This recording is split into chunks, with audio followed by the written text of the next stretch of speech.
Shalom Alechem, nous sommes dans le premier Pérec du traité Choulin, la 7e Mishnah.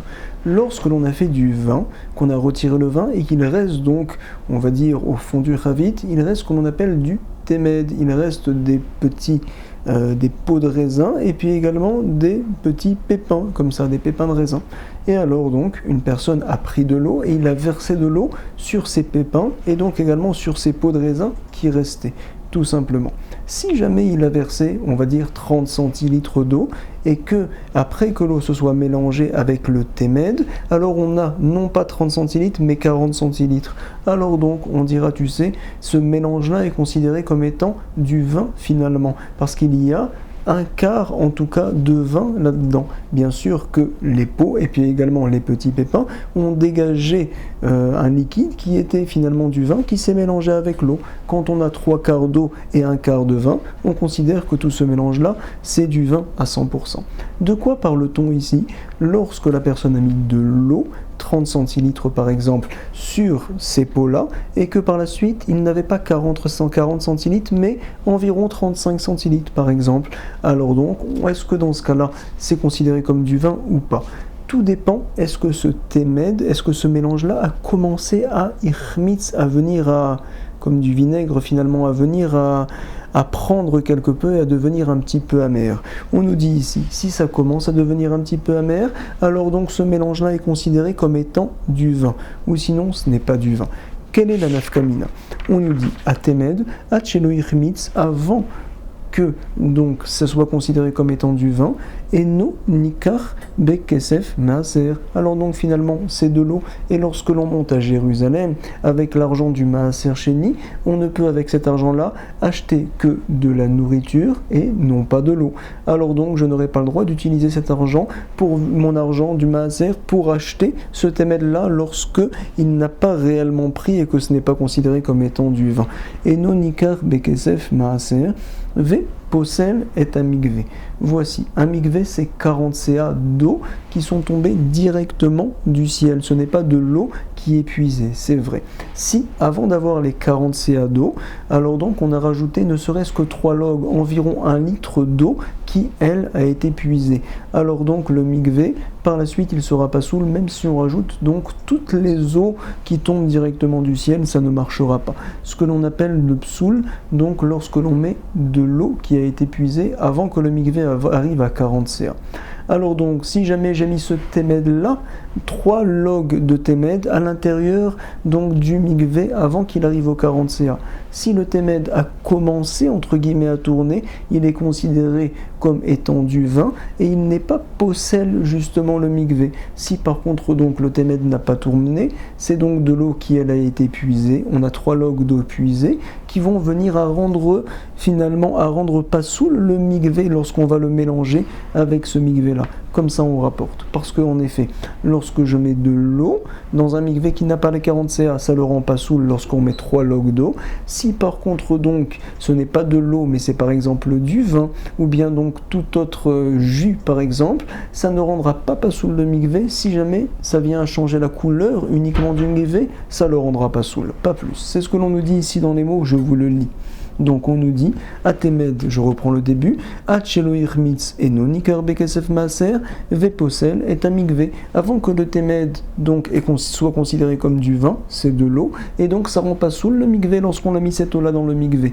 Miché irmitz, si par contre le témed c'est devenu du vin, finalement, on voit que le goût c'est un petit peu pétillant entre guillemets.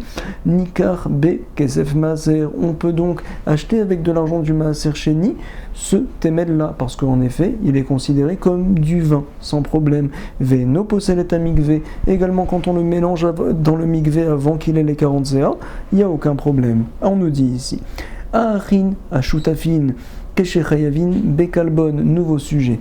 On doit savoir que la Torah demande, lorsque l'on donne Chatsi Shekel, donc au mois de Hadar, à l'époque du Beth Amikdash, on le donne au Beth Amikdash pour que quand tout le monde va donner cette pièce-là, alors par la suite, on pourra toute l'année acheter des corbanotes avec une nouvelle trouma, avec donc de l'argent qui a été donné cette année-là, ce que l'on appelle le Khatsi Shekel. Quand je donne la pièce de Khatsi Shekel au Beth Amikdash, je me dois de rajouter ce que l'on appelle une petite somme qui est le kalbon. On donnait ça parce qu'à l'époque, quand on donnait au change une grande pièce pour avoir des petites pièces, ou bien des petites pièces pour avoir une grande pièce, il prenait le change une petite part. C'est également une Xerat HaKatuv, on apprend dans la Torah, qu'il faut donner le kalbon quand on donne le machatzit shekel. Attention, c'est uniquement quand je donne le machatzit shekel pour moi-même. Si par exemple pour mon ami, je donne le machatzit shekel à sa place, la Torah ne me demande pas de venir à donner pour lui le kalbon. Ça c'est un premier din qui est très important pour que l'on puisse comprendre donc la suite de la Mishnah. Il y a un deuxième din également que l'on se doit de savoir au sujet du maaser behema. Lorsque donc je vais donner la 10e bête que je fais passer donc une après l'autre en dessous d'un portier entre guillemets, la 10e bête c'est donc un maaser behema. Bien sûr, je me dois de la donner au Beth Amikdash, bien sûr.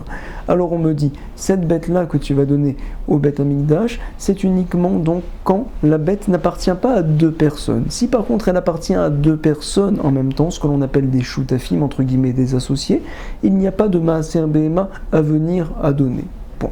Une fois que l'on a donné ces principes-là, on peut maintenant commencer à comprendre cette partie de la Mishnah. Ha'achim ha'shutafim. Quand donc il y a des frères qui sont associés. Keshechayavim bekalbon, peturim mimaaser behema. Quand ils sont chayav de kalbon, sont patour du maaser behema. On parle de deux frères qui ont reçu un héritage. Cet héritage-là, ils l'ont donc tout d'abord séparés, chacun a pris sa part, par la suite ils se sont reassociés complètement. Ils sont considérés, ces hommes-là, comme étant des associés.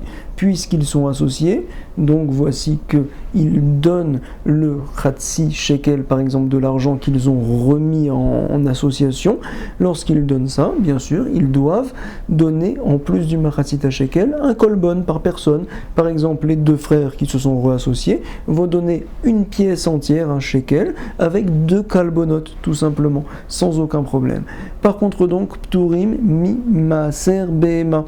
On sait qu'ils sont associés, donc quand ils ont leur bête qui leur appartiennent, ils veulent donner le maaser behema, ils sont pas tours, parce qu'on a dit comme quoi il y a un tour pour le maaser behema pour des associés, tout simplement.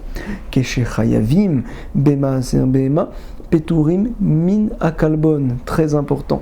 C'est lorsque par contre il y a un héritage qui est arrivé chez eux et avant qu'ils viennent à partager, ils ont décidé on va rester tel quel, associés. En fait, ils ne sont pas réellement associés. C'est comme si l'argent était entre guillemets entre les mains du papa et que donc cet argent-là ou bien ces bêtes-là, c'est encore entre ses mains au papa. On nous dit, tu sais, regardez, je vous le lis tout de suite. Keshechayavim be maaser behema. Voici que on se doit de prélever le maaser behema parce qu'ils ne sont pas réellement associés sur ces bêtes-là. C'est comme si elles étaient entre les mains du papa. Alors donc on doit faire le maaser behema. Par contre, c'est pas tour du kalbon. Pourquoi ? Parce que c'est comme si le machatzit shekel, le papa venait de son argent à donner pour ses enfants finalement. On avait dit que quand quelqu'un donne pour l'autre le machatzit shekel, il n'y a pas de kalbon à venir à rajouter. C'est ce que l'on dit peturim min à kalbon. On nous rapporte encore donc des dinim dans la Mishnah. J'y vais tout de suite. On nous dit kol makom sheyesh mecher en knas.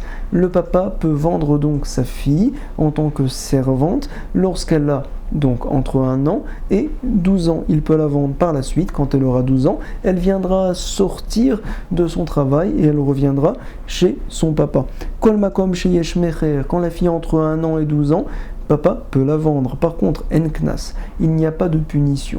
Lorsqu'un garçon va avec une fille, qu'elle soit d'accord ou qu'elle ne soit pas d'accord du reste, et alors donc si cette fille-là a entre 12 ans et 12 ans et 6 mois, elle est considérée comme une néhara, dans ce cas-là, il devra payer une certaine somme au papa, tout simplement, lorsqu'il y a donc onès ou bien méfaté.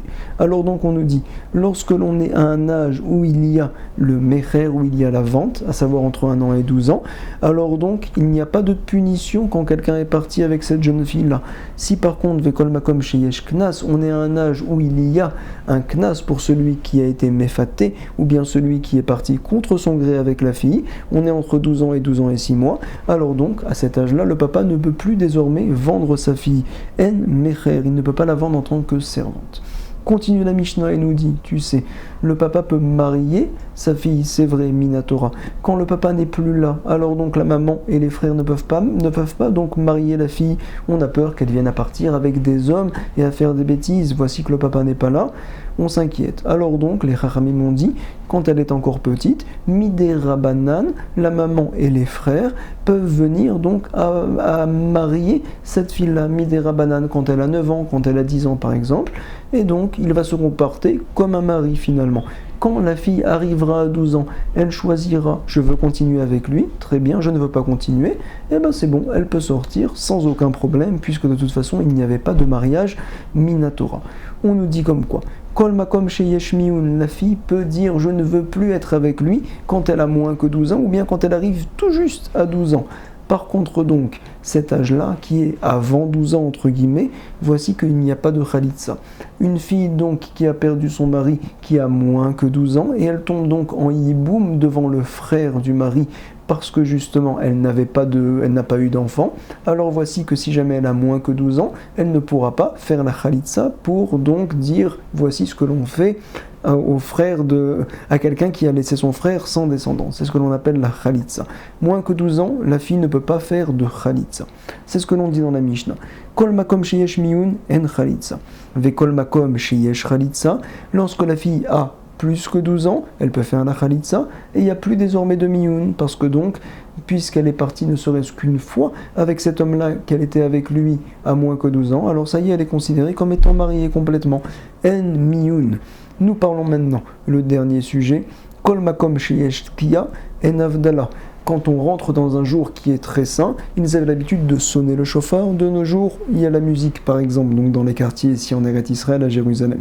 Kol makom sheyesh tkiya en avdala. Bien sûr, une avdala, c'est pour donc séparer un jour qui était très saint et pour rentrer donc dans un jour qui n'est pas saint. Bien sûr, il n'y a pas de avdala. Et à l'inverse, Kol makom sheyesh avdala, lorsqu'il y a une avdala, alors donc il n'y a pas de tkiyat shofar, parce qu'au contraire, on descend de sainteté. Ve kol makom sheyesh avdala en tekiya. On parle maintenant Yom Tov shechal liot be'erev Shabbat. Voici comme quoi vendredi c'était Yom Tov et par la suite il y a le Shabbat. Yom Tov est moins saint que le Shabbat. Alors on nous dit ici Tok'im velo mavdilin. À l'époque ils avaient l'habitude de sonner le chauffard à l'entrée du Shabbat parce qu'on rentre maintenant dans un jour qui est encore plus saint. Vendredi c'était Yom Tov et donc Shabbat c'est encore plus saint. On ne peut plus faire les menachot de Ochel Nefesh. Par exemple Tok'im velo mavdilin. Bien sûr on ne fait pas de Havdalah quand il y a le Yom Tov et par la suite le Shabbat. Bemotse Shabbat, par contre donc, lorsque voici que Yom Tov est tombé le dimanche, alors donc, Mavdilin, Velotokrim, on fait la Havdalah quand on va faire le Kiddush du Yom Tov, c'est ce qu'on appelle Yaknehaz tout simplement, parce qu'en fait on passe de la sainteté du Shabbat qui est très haute vers la sainteté de Yom Tov qui est donc beaucoup moins importante bien sûr. Velo Mavdilin, Bemotse Shabbat, Mavdilin, Velotokrim par exemple, pardon. Ketsan Mavdilin, à Mavdil ben Kodesh ne Kodesh. Comment fait-on la Havdalah quand on passe du Shabbat à Yom Tov? Alors on dira dans le Kiddush de Yom Tov où on mentionnera la Havdalah, à Mavdil ben Kodesh les Kodesh. Rabbi de ça, on ne tient pas là l'ara comme lui. Il dit on changera un peu ces paroles-là. Ben Kodesh Ramour, les Kodesh Akal. Donc toi, Kadosh Baruch Hu, qui sépare entre le jour qui est très saint, c'est le Shabbat, et le jour qui est moins saint, c'est le Yom Tov. Mais ça rabaisse quelque peu le Yom Tov, c'est pour cela qu'on ne dira pas ces paroles. On dira Amavdil ben Kodesh les Kodesh. Beaucoup de Hatzlacha, Kol Tov.